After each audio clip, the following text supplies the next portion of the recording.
Hello guys, ഇതൊരു daily വ്ളോഗാണെന്ന് പറയാൻ പറ്റില്ല, ഒരു ട്രാവൽ വ്ളോഗ്. കുറച്ച് യാത്രകളുള്ള ഒരു ദിവസം.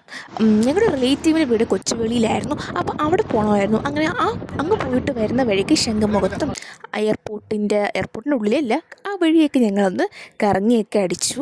ഞങ്ങൾ സ്ഥിരം പോകുന്ന ഓട്ടോ അപ്പൂപ്പൻ്റെ കൂടെയാണ് ഞങ്ങൾ പോയത്. തിരിച്ച് വീട്ടിലോട്ട് പോകുന്ന വഴിക്ക് ഞങ്ങൾ ചന്തയിലോട്ടൊക്കെ ഇറങ്ങി മീനൊക്കെ വാങ്ങിച്ചു, മരിച്ചിനി, പിന്നെ മലക്കറി ഇതൊക്കെ വാങ്ങിച്ചു. തിരിച്ച് ഞങ്ങൾ നേരെ പോകുന്ന വീട്ടിലോട്ടാണ്. വീട്ടിൽ പോയിട്ട് അമ്മേനെ കൊണ്ട് ഇയെങ്കിലൊന്ന് കാണിക്കണം. പോകുന്ന വഴിക്ക് ഞങ്ങളുടെ ഓട്ടോ ഒരു ആയുർവേദിക് മെഡിക്കൽ സ്റ്റോറും അങ്ങനെ എന്തോ ആണ്. അവിടെ ഇറങ്ങി അവിടെ നേരെ വീട്ടിൽ പോയി റെസ്റ്റൊക്കെ എടുത്തതിന് ശേഷം അമ്മേനെയും കൊണ്ട് നേരെ ടിയിലേക്ക് പോവുമായിരുന്നു. ടോക്കൺ നമ്പർ 48 പക്ഷേ അത്യാവശ്യം കുറച്ച് റഷായിരുന്നു. അങ്ങനെ കാണിച്ചു, കുഴപ്പമൊന്നുമില്ല. നേരെ അവിടെ നിന്ന് വീട്ടിലോട്ടാണ് പോകുന്നത്. രാത്രി നൈറ്റ് ഡ്രൈവ് എന്ന് പറയുന്ന ഒരു പ്രത്യേക ഒരു ഫീലാണ് അല്ലേ. അങ്ങനെ യാത്രയോട് തുടങ്ങി യാത്രയോട് അവസാനിക്കുന്ന വീഡിയോ ആണ്. ഇഷ്ടമായി ലൈക്ക് ചെയ്യുക, സബ്സ്ക്രൈബ് ചെയ്യുക.